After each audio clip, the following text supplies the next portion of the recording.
You're listening to Semi-Pro Gridiron Rant, where we talk semi-pro all the time. All the time. A football podcast dedicated to you, the semi-pro athletes, coaches, team owners, and fans. You're welcome. And now, your host, Ken Anderson. Well, all right. Welcome back to another edition of Semi-Pro Gridiron Rant. I'm your host, Ken Anderson. Appreciate you joining us this week. This week, we have a very, very talented individual. Not only is he a hell of an athlete, not only is he a hell of a father, but he's also an incredible artist. He made these. Now, this is hand-painted custom figurine. This is my final season here. He painted that up for me. And then he also, where I met him was with the Watertown Red and Black. He also did one of these for me, and he can do these for you as well. But we'll get into that in a little bit. He's also an artist, like I said. So we'll bring in, he's got some samples for us, whatnot, show how awesome he is. So help me welcome to the show, Mr. Mike Lafex. Hey, Mike, how you doing? Good. How's it going, Kenny? Pretty good. Can't complain. So how's everything going up there in Watertown? It's going. You know, not a lot going on really. Still, this COVID is crushing everybody. Right, Mr. Cuomo's got you guys on lockdown. Yep. I mean, it's opened up a little bit, but not enough. Yeah, you know. I hear you. It's a whole new ball game for us, isn't it? You ain't kidding. Yeah, for sure. So let's get started into. Tell us a little bit about your football background. What brought you to semi-pro ball? You know, and then what we'll do is we'll kind of transition into, you know, what you're up to today, and obviously show some of that awesome artwork of yours. Awesome. Well, you know, I, like a lot of guys, played high school football, enjoyed it. Once high school was over, I moved on to, I was a baseball player. So I went on and played college, junior college, and then Division II. When baseball kind of washed up, I turned my sights to football. So, and the red and black was exciting. I was working there at the time too, part-time down at the fairgrounds. So I was actually the guy mowing the field and doing some of the painting on the field and setting up the pylons and all that good stuff. That's so cool. So let's talk a little bit about let's talk some baseball first before we get into your football. So I totally forgot. I mean, I knew you played baseball, but I forgot that you were that awesome at it. So you were Division II. What school did you end up going to? I went to American International College. It's down in Springfield, Massachusetts. Okay, cool. And what positions did you play? Well, I played outfield. I was a center fielder, but I played left and right field too. Okay, cool. And did you go 4 years? Is that 2 year, 4 year? That's a 4-year school. I was a transfer. I spent a year there. Didn't really work out, so I went transfer. My GPA wasn't great, so I came back to JCC. I did a semester there to raise that GPA, and I was in the process to go to Brockport. Okay. I was going to go there and try to get that last year in, and maybe even walk on with football, and then just didn't work out that way. Yeah, doesn't life have a way of kind of just, and that whole GPA thing, I told this before, when I went to Canisius for my one semester, they actually wanted me to go to class, which is totally weird. I mean, I got there. It's terrible. My GPA was, it's embarrassing. It was 0.74 at the half break. Oh, jeez. Yeah. So they put me, I was academically ineligible, go figure. So I got redshirted for academically being ineligible. And then, hey, I did double that by the time I left. I was a 1.5 by the time I got out of there. But you know, it's amazing. They actually want you to go to class, you know, not just there to play football, lift weights and watch video. Yeah. You know, it'd be great now if you would have went there in COVID because you'd be all online. Stay home. That's right. Log in. Damn it. I was 30 years too early. Yeah, right. Oh, well. So you come home, you obviously, you know, like I said, life happens like all of us. We have to get a job, one of those jobs there. So right. They had semi-pro baseball too back then. Oh, that's right. I know you're not from Watertown. We were the Watertown Athletics. And then when the Watertown Indians, which was actually minor league baseball, single A, they left town. We took over the Indians moniker, even though we were still semi-pro. Mm-hmm. I played one summer with them, and that's when I was like, well, maybe baseball is it's come and gone. I miss football. Mm-hmm. And I saw a lot of my friends, that I went to school with, people I knew playing and having fun. So I wanted to give it a shot. And where did you go to high school again? Watertown. Watertown High. Yep, Okay. Watertown High. Yep. Okay, cool. And so, so you saw a bunch of people you used to playing with. They showed up for semi-pro. Obviously, you were. I'm assuming the games were at where our locker rooms were, right? That nice little. Yeah, stadium. absolutely. Yep. Yeah. Yep. Baseball was right there. I mean, you saw we shared. So we took over. Red and Black took over that one locker room, which would be the away team's locker room. Once minor league baseball was done, and then I was working there, like I said at the time, part-time, but 40, 50 hours a week, right? Part-time. And I was a maintenance guy. I was groundskeeper. Yep. Very cool. So then you decide, hey, what the hell? I love football. I still want to give it a shot. You come out for Watertown, and you tried out for what position did you play? Well, it's funny because I went to the summer workouts and I realized, I'm not going to be around because I had planned on going away to school, and it didn't really work out that way. So I thought I was going to get into Brockport that fall semester, and it did not. So I had stopped going to the workouts. So I called George up after. It's funny. I think they'd played at least one game, and Al Countryman blew his knee out. Oh yeah. Doug Black went down with a concussion. I called George like that Monday and left a voicemail to see about if it was too late to join the team. I didn't know how things worked. I figuring, well, I didn't start the season, they're probably not going to want me. It's too late, and he was all for it. So I came in and took over running back for the rest of that year. I led the team in rushing that year and dabbled a little in quarterback behind Doug, but they had a backup. But I know Mike Britton liked me there. So what year was that again? That was 2000. That was 2000. I was going to say that wasn't. I wasn't there yet because I came in 2003 because I'd gone back to Syracuse and came in 2003. And I know when I got there, you were playing some tight end with me. You were playing. You'd played some quarterback a little bit with me, and then you were also lining up in the slot and out wide. And I think you played a little defense too. I think you were played much. I moved around. That was my mistake, I guess.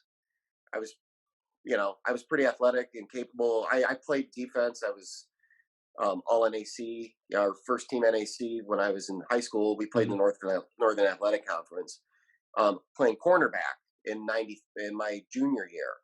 My senior year, I didn't play defense anymore. I was just a quarterback. So I played defense. I was good at it. I liked it, but I was more offensive minded. Right. And that's where I wanted to be, but I just wanted to be on the field. And I felt like the more positions I can play, the better chance I am, but it didn't seem to work that way. Right. Well, the problem, and I'd mentioned this on a previous episode, every team every year has at least one dude like yourself, right? You're a great athlete and you can play multiple positions, but what ends up happening is that there might be like Al Countryman, who was going to beat him out, right? I mean, before he got hurt, right? Who's going to beat him out, right? Ernie Wash, who's going to beat Ernie Wash out, right? Right. Who's going to beat out Doug when he's healthy, right? So there's just those. Exactly. So in those positions, it's just like there seems to be every team has a guy that's like he's just not good enough to be the starting quarterback or the starting receiver or the starting tailback, but he's good enough to play everything. And that dude usually gets a lot of snaps, but he's not focused on a certain position, so he kind of gets screwed because one week he might be playing, because I think you played center or you played tight end for me one game or two games when I had to go to center because our centers were hurt. And so you came in and played tight end while I'm playing center. So that's kind of what happened to you is it's like, okay, where are we injured? Let's put Mike there. And so every week you're in a different spot and it's tough to settle in and beat anybody out when you're said, well, okay, next week we need to move you to corner, or next week we need to move you to safety, or next week you got to play. Right. Yeah, Al Countryman, he gave me the best piece of advice. I think it was my second year, maybe my third. That was my second year. It's like, just pick a position and stick with it. I think that's probably your best bet. But I'm like, I don't know where to go. I'm surrounded by Hall of Famers. Right. Right. So go ahead. I'm sorry. Yeah. Oh no, I was saying I started. Well, I hurt my knee. Twice, but the first time it was just a meniscus tear. That's when I started getting big, because I came onto that team at like 180 pounds, And by the next season, I was like 210. Oh, nice. Because I had hurt my knee, so I was in the gym like every day, and I was like seeing results. That's when I came back, and now it's like, well, let's try him at fullback. Let's try him at tight end. And I still had speed, and I wanted to. I was trying to transition into being the tight end. That's what I wanted to do. I'm like, I think that's my niche. Right. Maybe that's where I belong. Then some asshole from Syracuse comes in and plays tight end. Who could block way better than me. Well, I also had 40 pounds on you, bro. I mean, yeah, you had soft hands, and when it came to catching, big blocking skills that I did not have. Right. So it's like, what are you going to do? But, and he had mentioned Hall of Famers, folks. I don't know. So Watertown is a team that actually has a Hall of Fame, and it's not like, hey, so-and-so played. It's 100+ years of people that have been studs for the team. Right. So right. Mike and I came through with, I bet you there's going to be no less when all's said and done. You and I have played with between 10 and a dozen Hall of Famers. Well, yeah, because they have the semi-pro wing in Canton.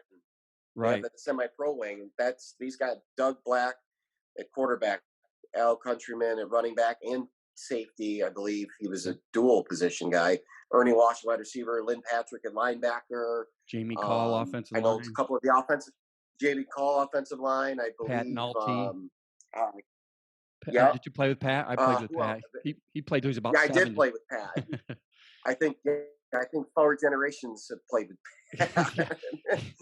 He was there when I played in '94, and he was there right up until I think he left like right around 2001, 2, 3, somewhere in there. I mean, he had already been playing many years when I joined in '94 with the team, so he was already legend. But that team's going to end up being, at least in our generation, going to be somewhere close to a dozen Hall of Famers. There's a couple right now that are going to be there that we played with that haven't come through yet, but they're going to.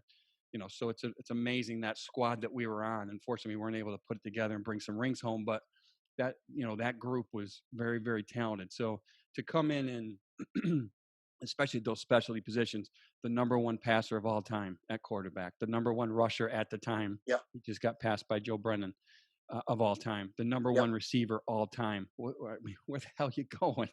Right. I mean, it was just You're right. It's just a wrong generation to come in and be those positions, right? Because they were pretty much locked in. Right. Yeah. So how many years? Speaking of championships, I feel like, I've always said, because people say, man, how would you guys not win at least one? I felt myself, looking back, we were good enough to win at least two. Yeah. And I think it just came down to coaching. Well, the coaching carousel, right? Yeah, we know George is head coach. Carousel. But the problem was underneath George, right? You've got, I think when I came back in 2003, we had one offense coordinator. 2004, we had another. 2005, we had another. 2006, we had another. 2007, we had another. So we never really had one true locked-in offensive system, although we tried to marry, let's do the same thing year after year, but you have a different play caller. It's a different mindset. It's, we might be run heavy one year, pass heavy next year. It might be 50-50 another year. And, and it takes the offensive coordinator how many games to understand what he's got in players instead of a guy that's been there for 5, 6, 7 years that could have come in and said, hey, we know we got this, we know we got that. So you're basically starting from scratch every year. So I think that had a lot to do with it. I mean, defensively, we were stout, and they ran the same defense every year because defense said, this is the way it's going to be. We're running this defense. If I remember correctly, it was mostly a 4-4. Yeah. We'd hybrid a 4-3 into it because we had stud linebackers every year. So we built around, we're running that. Every year. Yeah. So it was Jesse Lamora, the Batman. What's his name? We had Mike Dumas, Kirker, Lynn Patrick, Keachel. I'm not Keachel, Rocha. The list goes on and on. I mean, we were stacked. Yeah. Yes, sir.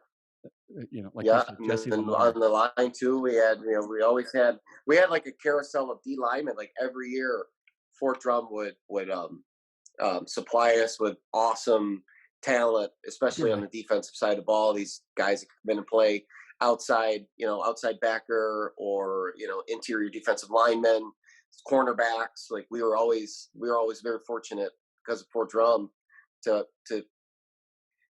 finish out those rosters, with all the local talent, and then litter them in. And I always felt like it was a good balance back then. You know, I think it's changed over the years. It feels like it's more, you know, non-Watertown people or local guys than it is, you know, anything else. Right. But The drum it is influence. what it is. The negative with drum, I always Yeah. thought was not that it brought us a bunch of athletes, but it did. But it also, we never knew if we had them for 3 days or 3 seasons. And we never knew, Exactly. are they going to make every Yeah. practice because they had mandatory training they had to go to, or all of a sudden, you know, they sent 1,000 of them over to Iraq unannounced, and all of a sudden, you know, Yeah.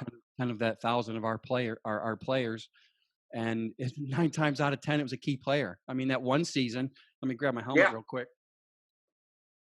That one season, we sent over all these people, 1, 2, 3, 4, 5, 6, 7, 8, 9. And of those 9, there's Ernie Walsh, for example. Of those 9, 8 of them were starters. So it was, you know, we even sent over a defensive coordinator. Dave Connell, unfortunately, passed away while I was over there. But I remember the majority of those people were starters. So it's like, you think you've got something, and then all of a sudden, boom. Like we had Duxon. You remember Duxon playing corner? That dude was fast as hell. And he ended up getting sent out. So we had all these dudes, and that year, I forget what year that was. That might have been 04, 03 or 04, and Right. that wiped us out. That completely wiped us out. Whatever year that was. Yeah. When I started, Ernie wasn't on the team. I don't think he was there in my first year at all. He was in Egypt, I believe. I think he was gone for that was like a 9-month thing. Yeah. He missed that whole season. Yeah. And then he came back.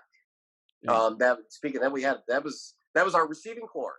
My first couple of years, I think 3 of our starting wide receivers were soldiers, and they were awesome. Odell Bowens, Marcus Harrison, Ernie Walsh. We had Kevin Simpson, who was he wasn't military, but I think he was fairly local. But we were loaded. Yeah. Yep.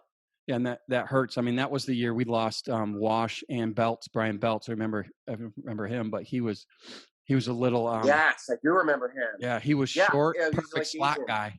Yes. Yeah. He was amazing. He was like an Edelman. Him and Marcus Harrison were too. Yes, he was. Yeah, Harrison too. He was one of the best. And I know I played with Ernie, and Ernie will probably get mad, but I think Marcus Harrison was the best wide receiver I ever saw play. Right. And his downfall was he wasn't very tall. Right. He was actually shorter than Ernie. Now, Ernie is, number one, he has no ego, right? I mean, other than he thinks he's the best, which statistically he was. None. He's very, and here's the weird thing. Those 3 we always talk about, Al Countryman, Doug Black, Ernie Walsh, all the same. They'll never tell you they're the best. Yeah. They'll never boast and brag. They just kind of went beneath the radar, but you ever step on the field, you knew Al Countryman was the best player on the field. It was without question. And the scariest, back when you could actually play safety. He was a beast. Doug Black could pick you apart. You give that dude time, he will pick you apart. He will absolutely destroy you. Ernie Walsh, technician. Yeah. He is Jerry Rice. He's Jerry Rice of semi-pro ball. That dude can run every route exactly the way it's supposed to be ran, on time, every time. He might not be the fastest dude on the field, but he's always open. There were times we'd throw bombs. He's open by 5 yards. It's like he's not running a 4.3. You know, he was fast, but he wasn't, fast compared to me, right? But it's not like he's running a 4.3. Right. But he's running by people. I'm like, this dude's always open. He's just a perfect route runner, great hands. Always open. I mean, he's one of those dudes that if he dropped one, which was rare, you'd be like, what? Ernie's human? He actually dropped one? So, it was very, very, very rare. But we were lucky enough to play with those studs. They were definitely, and they all deserved to be in. I'll never forget it. They're awesome dudes, and I still talk to Ernie.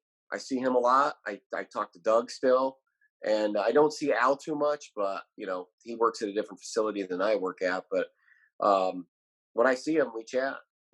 I still communicate with a handful of those guys that I played with. What made that team great was the super fact nice guys. The thing that made that team great is the fact that those were our 3 leaders, right? And they were so. Yes. They weren't fuck you, I'm the leader. They were just.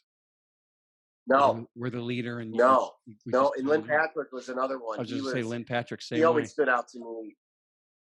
Yeah. And you look at him, you're like, man, this guy's like, 50 years old. He looks old, too old to play football. Man, he was an animal. He was. Still, He in was like a 2000, robot the too. guy was just an He had animal. eight knee braces Yeah. on, ankle braces. He had his elbow all locked up. He got neck rolls. And I mean, this dude. Yep. When I came back to play, and first of all, he played when I was in '94, and then he was still playing when I came back in '03, and he was old in '94. He was old in '94. He comes back in '03, and the dude's still hitting. I mean, he was that Mike Backer that you knew Oh, yeah. the middle was locked down. He didn't have much to worry about. He was a beast. Again, another dude that deserved the Hall. Yeah. And back then, what made it cool was those guys, they not only did they not think that they were, great, they didn't have egos. They were the main guys, especially Lynn and Doug especially, and Doug being the quarterback. After practice, those were the guys sitting around drinking beer, cooking on a grill, hanging out for another hour and a half. Yeah. And you get that camaraderie that just I don't think that's there anymore, because I came back about 5 years ago, 6 years ago. I tried to play again. I just wanted to give it another shot. I was in the best shape of my life. I felt, even at 36 years old. It's like, I want to play. I still got some juice left, and it just wasn't the same. Yeah. Wasn't the same at all. That was an interesting group. I mean, they welcomed me back. I only played with a couple of them in '04. I think Al was there. Obviously, Lenny was there. Big Wayne Dupree was there. Oh, yeah. So guys like that, they welcomed me back open arms. And then Doug Black, man, I talk about him a lot. He is a strange cat. As far as like, he was a captain, obviously, every year, not just because he was a quarterback, but because he was a leader. But he was like, he wanted nothing to do with like the rah-rah stuff. He barely wanted to be in the front row to stretch. You put the captains out front. He barely didn't he didn't even want to do that. But then when it came to, like, when you're on the sidelines, he's a ball buster, man. He's big time. Wanting to be hilarious. But then you get between the chalk, and he's all business, and he's in charge, and he'll break your balls in the middle of a huddle too, just to take the tension down. But he's just one of those leaders that, it's just kind of like you ever heard the version of Joe Montana where he's driving down against Cincinnati for the final drive, and it's like there's like seconds left, and he goes, "Hey, look, John Candy's here." Right? Yeah.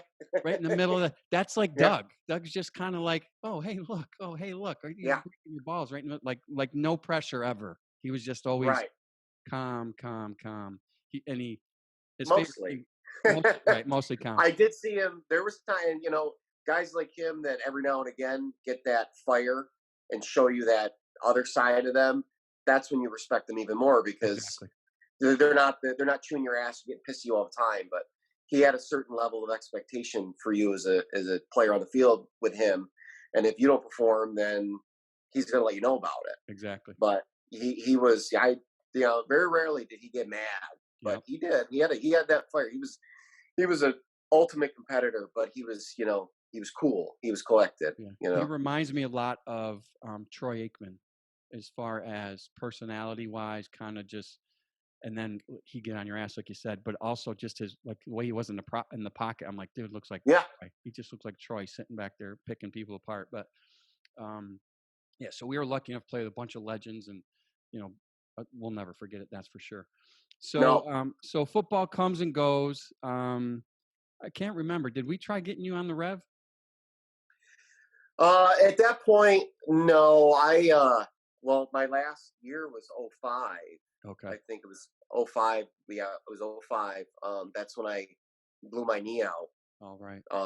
I finally started, found my niche. I was as happy as I'd been playing football, as far as from a personal standpoint, because I didn't feel like I was, selling myself too thin around all these other positions. I was tight end. That's what it was. I'd just come off a big game against Orange County, who was top team in the league. Very excited. And it's funny, and Doug still brings it up to this day, and he feels bad because I had a great game and we wound up losing a game we were winning at halftime. And he told me on the ride home, because I rode down with him, he goes, "Yeah, you had a good game, but you're not going to catch another pass the rest of the year." I remember. I remember that. I go, "What?" Yeah, and I didn't, because the next practice I blew my knee out. Oh, that's right. Yeah, I was running around. I didn't even it was non-contact hit. I made a cut, dropped, and that was it. Football over. That was a game we played a lot of double tights, and I remember you went off. I remember that game. I'm like, dude, Lafex is killing these dudes. Yeah. But you're right. We ended up losing. We had a lot of we played a whole lot of double tights out of there, and Yeah. we were crushing them. They started double teaming me in the second half. But they had the linebacker hitting me. He would play in on me, cornerback out on me, and just I couldn't even get off the line. They were just crushing me. Right. Yeah, I couldn't get free, and I'm like, well, somebody's got to be open if they got two guys on me, right? Right, for sure. For sure. That was just one of those nemesis teams, man. We talked about them last week, how we went down in, I think it was 2007, and we actually beat them in their place, which was a big win for us. But that was one of those teams that, the rumor was they brought in arena players, and they had some ex-NFL guys on their team because they were from, recruiting out of New York City and stuff like that. So, yeah, it's too bad.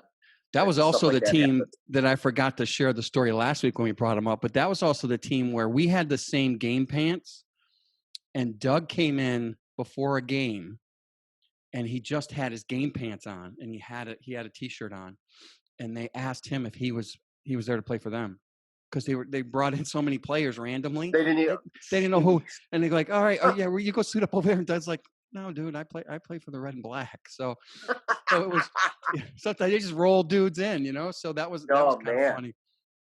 That was kind of funny there. So 05, you blow out your knee, unfortunately. So you decided to hang up. Then you said you tried to come back a few years later, but it just wasn't the same. Yeah, I did a lot of different things. I played softball.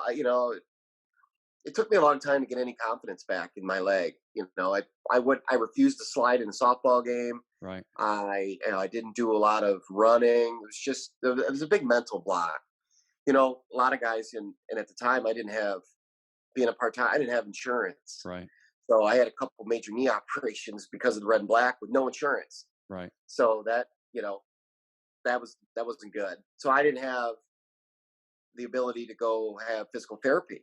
I had to just do therapy on my own to recover, and just the nervousness, and it took me a long time because between 05 and then 2014 when I came back, I got into corrections. I continued to work out, and then in 2011, 2012, I started getting into. I needed something new and fresh, so I got into mixed martial arts training. Nice. Just because at that point I'd gotten up to like 260 pounds, but weightlifting. But he wasn't a fat 260, guys. This dude was jacked. If you would have met him in 02, 03 and gone, no, he's got a decent build. You see him again a few years later, the fucker's jacked. Yeah, I took it serious, and I was a gym rat. I was in there every day, sometimes twice a day. I would go in and work out before a practice. I would go in on game day. I couldn't stop. And I just wanted something different. I'm like, man, I'm not going to get any bigger without using anything illegal. I'm stuck at 260. I wouldn't mind trimming down. So I started doing jiu-jitsu, kickboxing, some wrestling. I joined a gym in Rochester. That's where I was living. Started doing all that stuff. Next thing you know, I'm getting in really good shape again, like trimming down. I'm down to like 230, 225. And then I wanted to fight. So I took a fight. And they were an MMA style fight? Yes, yeah, in the cage. Yeah, I did it once. How'd you do? It was supposed to be at heavyweight, which is anywhere from like 205 to 265. Well, literally the day before the fight, a week before the fight, they said this guy he's MIA, so it's not looking good. Would you be able to get down to light heavyweight? I'm like, you know how hard it was to get down to 217 from 260? You want me to get down to 205, 204? Right. Like, I don't know. I did. It wasn't easy. I got down to 203, and then I lost my fight literally the day of the weigh-in. The day of the weigh-in, they're like, this guy's gone. We don't know what to tell you. I'm like, you kidding me? All this training, like dieting, everything, like I'm ready, and what a kick in the nuts it was. So then they called me back. On the car. Okay, they did call you back. Okay, good. Well, they called me back and say, listen, this other guy's, his opponent backed out. He's got no opponent. The problem is that guy was a veteran. He had fought 7 times in his life. And he was 29, former Marine. Like, this guy's been doing it. And they're like, I don't recommend it, but if you want it. I'm like, I don't know. This is my first fight. Like, this guy's, I'm like, all right, whatever. I want to fight. I got family, everybody. We bought tickets, but I get my ass kicked. I get my ass kicked. Who cares? Right. So I took the fight. It lasted about a minute, and we scrambled pretty good. It was, I'm happy with it. He got me. They stopped it. I threw a big haymaker after we wrestled. I hit him with some knees in the clinch.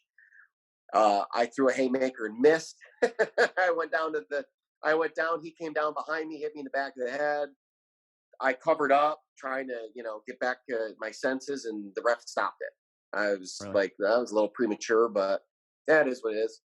They probably, I'm just guessing. They probably said, "Listen, we got experience here. We don't want to make sure, we got experience difference here. We want to make sure that our new guy doesn't get hurt, right? So let's right, yeah. If anything looks vulnerable, like he's in a position where he's vulnerable, maybe we ought to just." So I'm sure that was a cool experience for you. I mean, although all a minute of it, probably the hardest fucking minute you ever worked in your life, right? It was. The feeling you get going there, and I wanted to do it again. I actually, because at that point I was in the process of moving back to Watertown, and I had contacted a local fight promoter here in Watertown that was running a card coming up, and I wanted on. And so a guy I worked with in corrections, he was a trainer and a promoter out near Buffalo, between Buffalo and Rochester. Mm-hmm. So I contacted him. I said, hey, do me a favor, look this up. This promotion, what do you know about him? And this kid they want me to fight, he was young. They told me it was only his second fight. Okay. So he looked it up. He calls me back. He's like, don't do it. I'm like, really? Why? He's like, well, first of all, that kid's fought way more than twice. He goes, he just fought last weekend in Massachusetts. He goes, I did some digging. This kid's fought 5 times. So, like, he's one of their up and comers. Mm. This guy's feeding you a line. And I'm like, man, I'm like, I don't know what to do. I'm not afraid. Right. But at the same time, I don't want to be jerked around either. And felt like I'm just some tomato can they're going to throw in there. So I was like, you know what? Whatever. I'm out. It's not worth it. My training wasn't the same when I moved back. I didn't have the same gym. I didn't have the same, trainers. It was different. I just wasn't feeling it.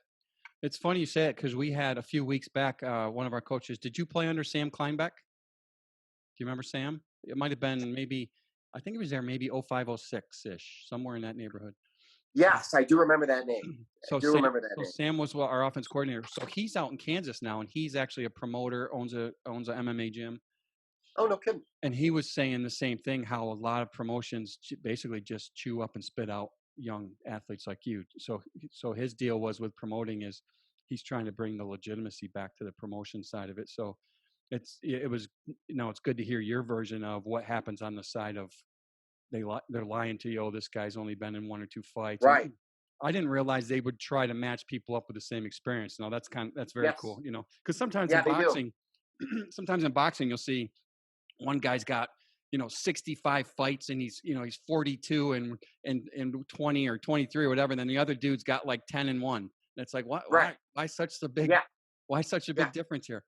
But, so it's cool that they at least try to keep you guys somewhat in the same experience level on your way up until now. Is that paid at time? Or is no, that's commonplace for the amateur level to try to keep guys with a similar experience together. Once you get pro and you get a few pro fights in, you might see a guy who's got 10 fights fight a guy with 30.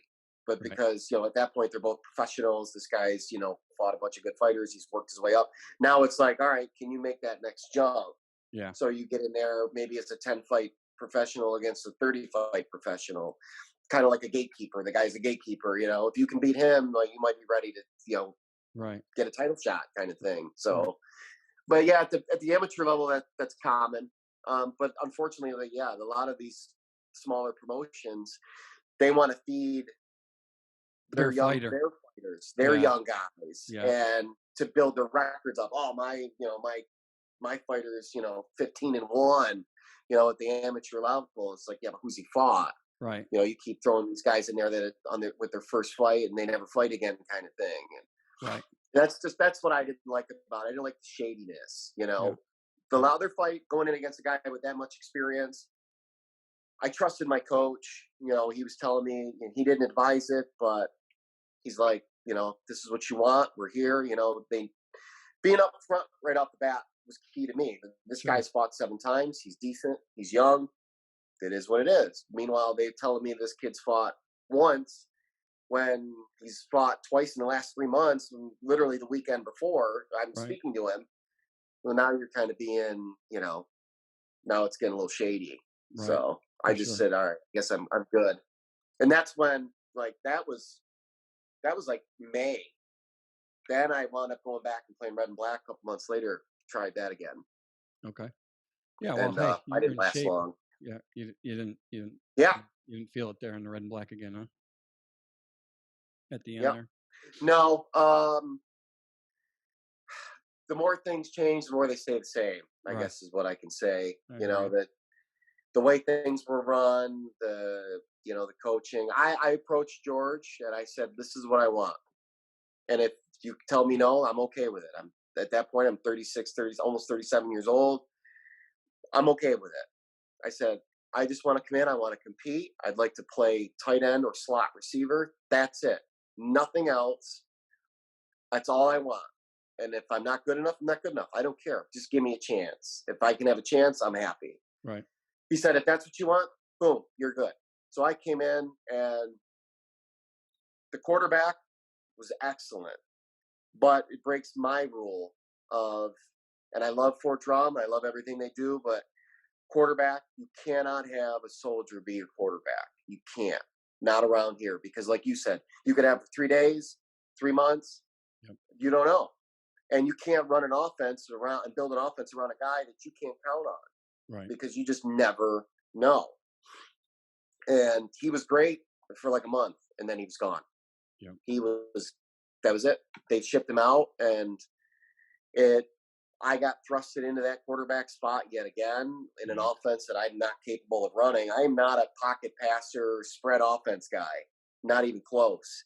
And with less than 2 weeks to prepare for the first preseason game, I was thrown into that, and I'm like, you're going to get what you get. I got to be on the move. I'm a play action guy. I'm a kind of a West Coast style kind of offensive guy. Like, I got to be moving out of the pocket. It's got to have a floating pocket.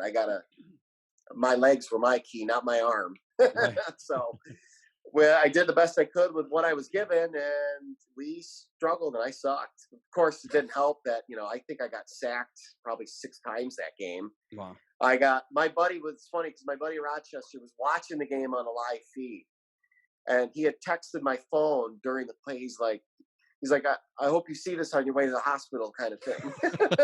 Because he watched the guy come off the edge untouched. The first thing they hit was his helmet to my sternum, and then the next thing they hit was my shoulders to the ground. Good Lord. And I've never been in so much pain in my life after that game. I've never taken a beating like that, ever. Playing Red and Black or any football. Yeah. Those were the days before that was the day before the lead and win the helmet rule too, right? So that came out probably a couple years later, because the EFL usually usually follows. I'm guessing because there was no flag on that play. The EFL usually follows NFL rules, but they're usually the next season, right? NFL does it their year, and then the EFL will incorporate their NFL rules. Right. Yeah. And it was a preseason game, so they probably were a little more lax, just let him play kind of thing. Right. Yeah, who's this jabroni? Just let him get his ass kicked.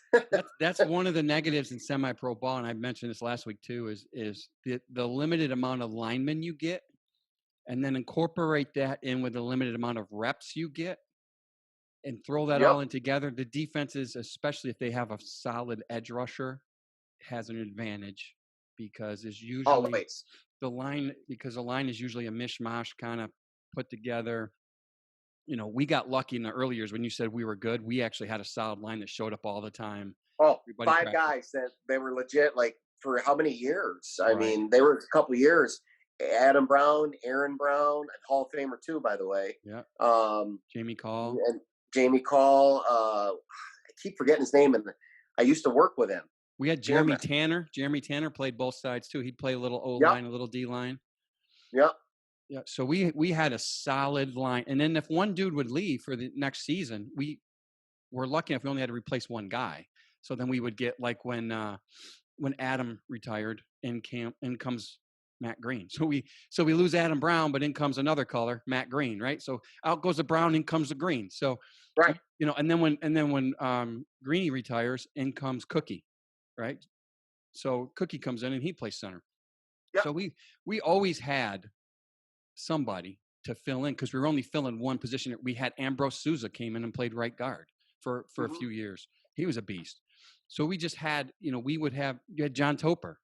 John Toper been around for him and I were, side by side for many, many years. So at right tackle. So we always had we basically had AB on the left. Then we had, Ambrose. Then we had, Cookie at center. And it would just keep on, boom, boom. Mark Bowman at right guard. Yeah. Oh, Bowman played with us too. Toper at right tackle. I mean, we were solid. We just always had linemen, and we were one of those lucky groups. And then fill in the Hall of Famers at the specialty positions. That's why we felt, we probably should have had a ring or three, during that little duration. Dave, it was Dave, the other lineman. McNeil. I think he was left tackle. Dave McNeil. Yep. Can't believe I forgot that name. Yeah. Well, he turned with him, he turned referee, so we kind of, Yes. Kinda, yeah, get out of here. That's right. He's on my Facebook too. Guys prided themselves on coming to practice too. Yeah. And that was something I noticed as time got on. Like, these guys, where is everybody? Right. I can't believe everybody's working. I mean, what in the hell's going on? Like, you got to come to practice. Yeah. And back then, our practices, and and you know this, like, that practice was probably, the game was easy compared to practice. Like, our offense and our defense were out there for blood, in practice, hammering. And when you got one of the best defenses in the league and one of the best offenses, it's that, iron sharpens iron kind of thing. And that's what made us so good. But as time went on, and that's part of the culture that bothered me with the red and black so much, was that they didn't, it wasn't a priority to come to practice, that you could not show up for a week or 2 weeks and come and you're going to play. Right. And these guys that are busting their ass in practice wind up sitting on the sideline, kind of like, they're, here we go again. Thumbs, wondering if I'm going to get in the game. I just was at practice for, all week. Well, I did well, and I can't even get on the field. Right. And some of that was soldiers, right? You get a soldier that would come in, he'd get deployed for 2 weeks, whether he goes to, Florida, Texas, wherever they ship him for training, he comes back, he's starting. Some of that you can kind of understand. You can kind of understand that because it's not their fault they get sent away. But the locals, let's call them the townies, that skip practice and then they still start, right? That was always, even for a starter, that was frustrating. So when I took over my team, that was one of the things I said, if you don't practice, you don't play. I mean, it was just the way it was. But that was definitely a culture that started to, I think, happened when, and I'm not blaming Fort Drum, but I think what happened is once we got more soldiers and they weren't able to practice as much, it kind of became acceptable for townies to not do it. And that left dudes like yourself who deserved to be on the field somewhere. Listen, folks, it's not like Mike was not athletic. The dude, honestly, if he would have stayed at tight end, he probably would have beat me out within a year or less had he just stayed there, because he was far more athletic. Like he was saying earlier, I was the blocker, and he was the passing threat. Basically, I'd get 1 or 2 dumps a game, but Mike's the one that's stretching the field. I'm not going to threaten anybody with that. So, had he stayed with it and not been tossed all over, and then obviously 5 you got hurt. So, had he stuck it out, he's probably I hate to say Aaron Hernandez because he's a murderer, but he's athletic. He's athletic. You like compare me to Gronkowski, right? Well, Gronk was a little. You're not as big as Gronk. You told me I was. No, you told me that you're like the semi-pro version of Jeremy Shockey. That's what you told me. There you go. Yeah, that's exactly right. A big physical guy that could. Yeah. I remember you said that. But that was after a practice. Yeah. You said that. Well, you and I and another guy were shooting the shit. Yeah. And it was, things were heating up. We were starting to kind of click offensively. And the thing with I always felt was when I first started playing, I had a tight end that hated me because I was his competition, right? So he was always, you're never going to start, you're never going to start, you're never going to start. And then when I beat him out, he quit, right? So, and then he goes to Watertown, and then I come in a year later and beat him out again at Watertown. That was first in Syracuse. I come to Watertown, beat him out again. He gets all pissy. Well, for me, it was always like I was friends with you. I was friends with Tommy Schultz. I was friends with Kirker, all guys that had backed me up until, Tommy last week told us he went and started playing some defense. Kirker was a beast at defense, and he went over and ended up being a freaking all world at linebacker. It's like, why have animosity? And if, I'm not dumb. I can see you're a better athlete than me. I mean, it's like, it's a matter of time. If this guy figures out how to block on the interior, it's over. I'm going to be watching him play every week. And it just, to sit there and not encourage each other, I just never understood that. Why? No, I never got that way. I was never bitter at any player, not even Doug, because little side story with that, when he first got into corrections, he was in the academy. He couldn't even come to practice during the week. Right. So I was playing quarterback all week long. Mike Britt loved it. He loved my style of play and putting an offense around what I could do.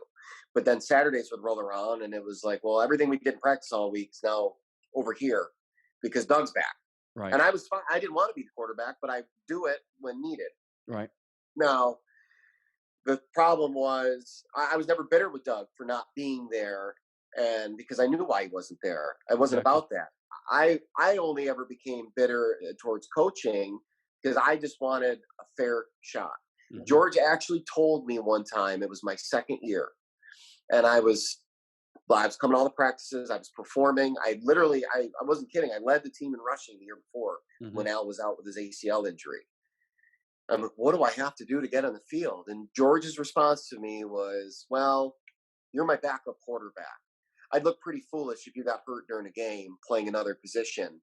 And then Doug goes down and you're hurt. That's what he told me. And I was like, so you can let me get the shit kicked out of me in practice all week. Right. And if I get hurt, whatever, but you won't let me play running back, or wide receiver or tight anything during a game because you're afraid I could get hurt during a game. And God forbid Doug goes down, and then what? Right. So I was like, that was what was frustrating to me. And I was never bitter at anybody. I just wanted my spot. I just wanted to make my niche to be where I fit in with this all world group of guys, you know? Yeah. It was tough. I was lucky to be in a position that basically nobody was there. Right. Nobody was there. So that was a position I had learned earlier in my career and just happened to be, it was, lucky timing on my part, but yeah. So those are our semi-pro days. We could talk semi-pro for 12 hours. I mean, that's story after story, but let's get into some of this awesome artwork you do. So let's first start with these figurines. What made you decide? Now, dude, guys, this thing is pretty intricate. I mean, so first of all, you send him a photo of one of your favorite game pictures or two or three of your favorite game pictures, and he'll custom paint your uniform. And I don't know if you can see this, but this cat even did my tattoo. Yeah. I mean, this guy is even, he's gonna put your tattoos in there. And this is what I wore on game day. I wore my black elbow pads. I wore black wrist tape. I wore those gloves. So those are my cleats. I wore those Under Armour cleats. So he gets this little decal maker too, and he custom puts your decals. Look, it even handcrafted my butterfly collar. That thing doesn't come standard with this figurine. He hand customed a butterfly collar for me and put my Douglas logo on there and everything. So this dude's no joke. I mean, so if you want something that's custom, now the figurine he doesn't build, obviously. He just takes one out of the store and he finds a position close to what you play. I think this was Witten. And body type. The key to his body type too. I think this one was Witten, and then this one was Gronk, I think, right? Yep. If I remember correctly. Yep. So he took those two positions, which happened to be, I'm built just like Gronk used to be in his heyday. You're a hybrid. You're a hybrid of Jason Witten and Rob Gronkowski. Like that's you. I had Witten speed. Yeah. So if you guys want something like this, we'll leave a way to get a hold of Mike. And you can custom order this. Now, guys, it ain't going to happen in a week, okay? So give the cat some time to put this together because it's not the only thing he does. He's got a life. He's got a family. He's got a job, but he's also got other art projects. But this, I'm telling you, this is worth every penny, man. If you want to, I have these on my bookshelves. And if you want to have a flashback of almost what it looks like, I mean, I look at that and I remember playing. There's no question in my mind. I remember being on the field every time I look at this. it brings back playing days. So if any of you all have pictures and you want something like this done, this cat will custom build it right down to the friggin' cleats you wore. Okay. And I wore blacked out socks the whole way down, never wore white. He's got all that exactly the way I dressed. So I highly recommend if you want some awesome memorabilia, one of a kind shit, let's get a hold of Mike. I'm really good at the Ernie washes now. Like Yeah. I can do those really fast. Yeah. I've only done about 9 of them. Ernie's got a season by season, play by play. He just sets them up. It looks like he's in motion. Catching. Yeah. That's awesome. That is awesome. You know what? I might have you do me one as coach. Are there coaches in these things? Oh, I'd have to look. I feel like somebody's done a coach before. I'm not sure what figure they used or how they did it. I'd have to research that, but I feel like there's been one before. The problem would be getting the head sculpt, getting somebody to look like you. Right. Well, just find something that has a goatee and you can paint it all white. We'll be fine. Right. Oh, that's funny. So I asked Mike to bring some of his art. Now, this guy, and correct me if I'm wrong, but you do hand sketches, right? Yeah, I do. I do pencil. I can paint. It's not my thing. Like this behind me, as you can see, that's not mine. Like the wife that's a painting. That's wow, watercolor. Yeah, that's her thing. So that's, these are her paintings. Holy watercolor cow. painting. Yeah. I'm talking to the wrong person. Where's your wife? Get her on here. Holy cow. Yeah, I know. Right? Well, she's working. She's an art teacher. Oh, of course. This there you go. Here is my favorite. Yeah, this is my favorite. This is her. This is a watercolor painting too. That's amazing. Yeah, that's her thing. I don't paint. I'm a pencil guy. I do the colored pencils. I just finished this yesterday, as a matter of fact, for an order. Oh, that's awesome, dude. This get a little closer camera that if you can. Now, obviously, that's it. That is awesome. This dude. He posts his stuff on Facebook all the time. It looks like a damn photograph. I mean, it's not like your standard, hey, I mean, this stuff looks like, go ahead and show him some of this stuff. Yeah, this is another one I did down there. This was for an order. It hasn't been picked up yet. That's awesome. I do just about everything. I've messed around. I've done a lot of football. This is for my cousin. He's a big Raven fan. He lives out that way. He's going to pick it up when he comes back to New York to visit. Phenomenal. I did this one too. You know this guy, what's his name? Not the player, but who I did it for. He's a coach. What's his name? I can't remember his name. He was he was actually an offensive line coach when I went back to the Red and Black in 13 or in 14. I forget his name. But anyway, that was for one of the coaches. What else? I did another portrait. I love the Marvel stuff, so I did a lot of the movie stuff. Phenomenal. That's a portrait I did. This one, this is a big one. This was like poster size that I did. Wow. So how long does it take you to do something like that? That's paint in the background. Everything else is pencil, but Okay. I did the background.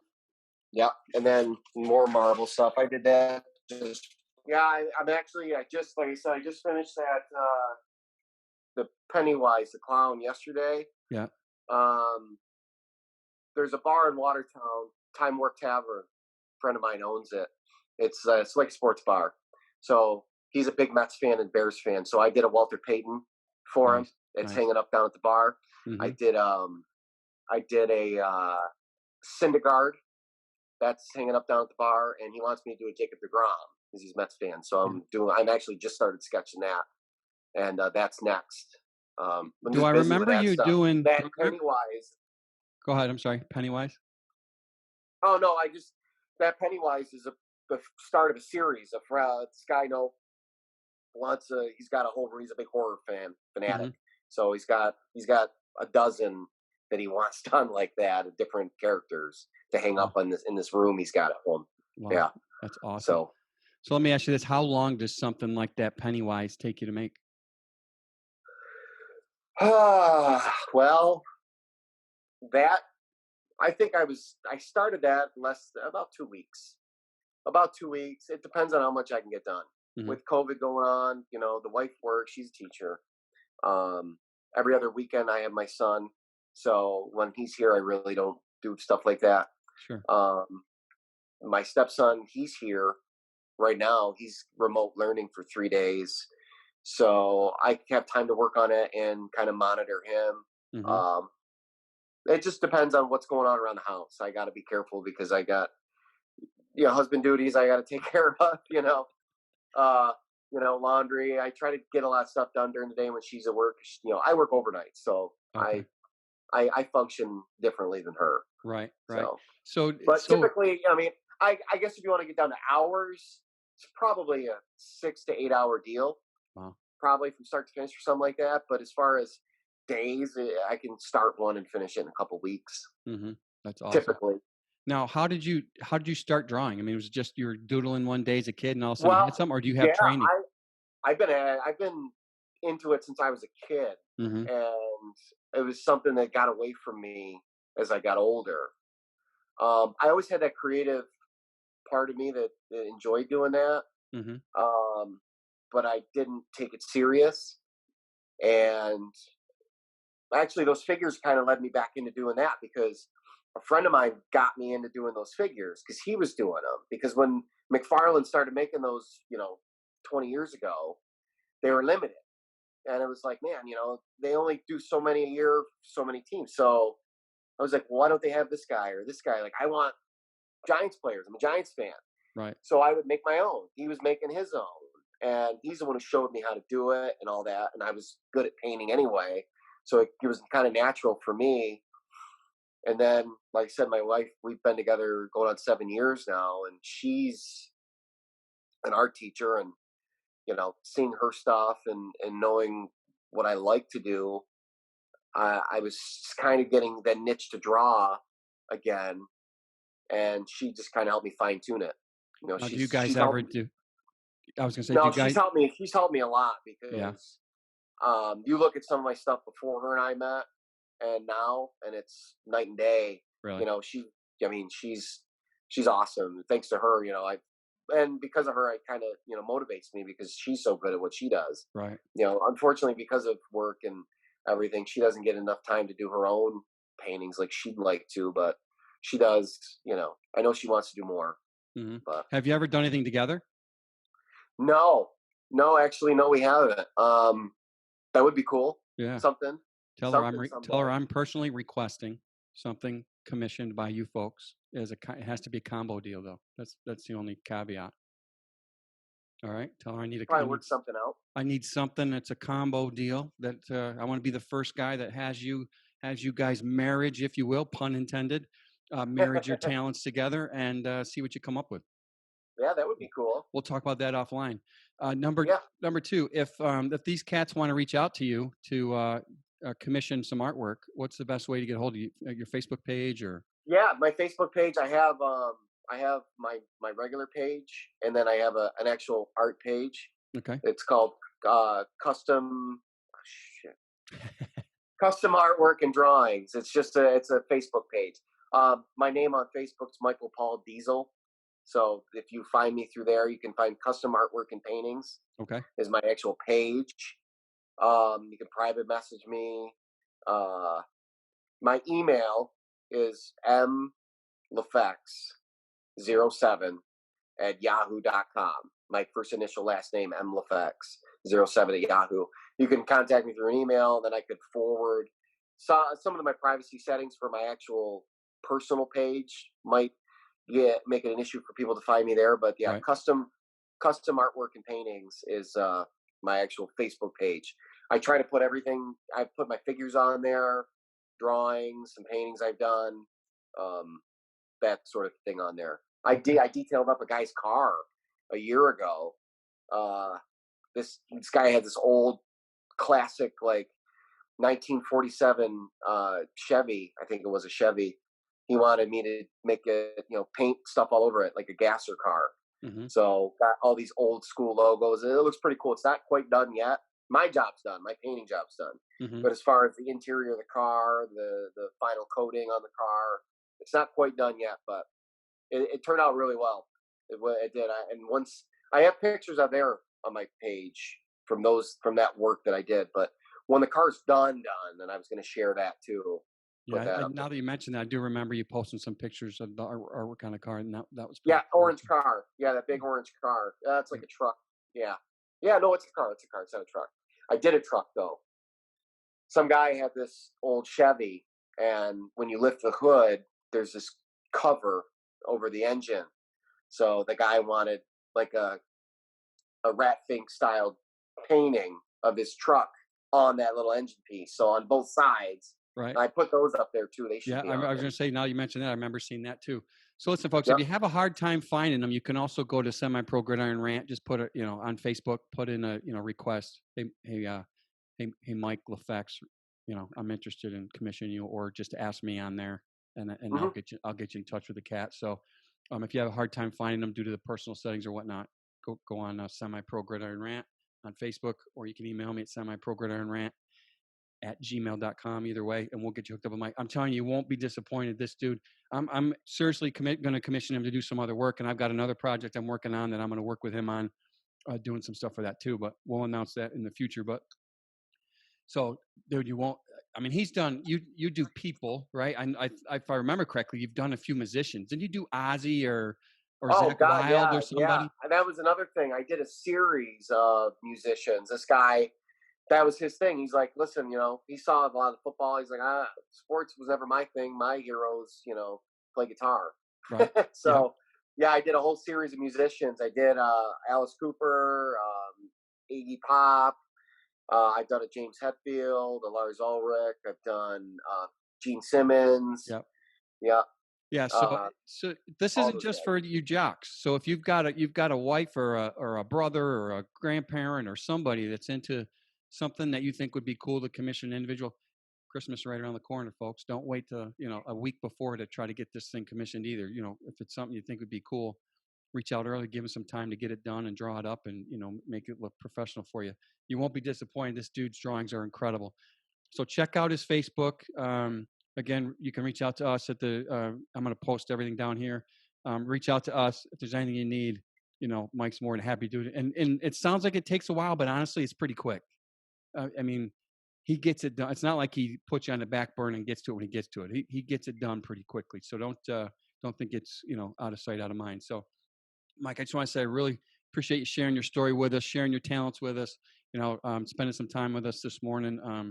Before you do your husbandly duties. Yeah. Lunch. That's next. All right, perfect. But I definitely appreciate joining. Nice getting caught up with you, and I'll be in touch about the other stuff. All right. Absolutely, I appreciate it. Thank you. Buddy, have a good. See you.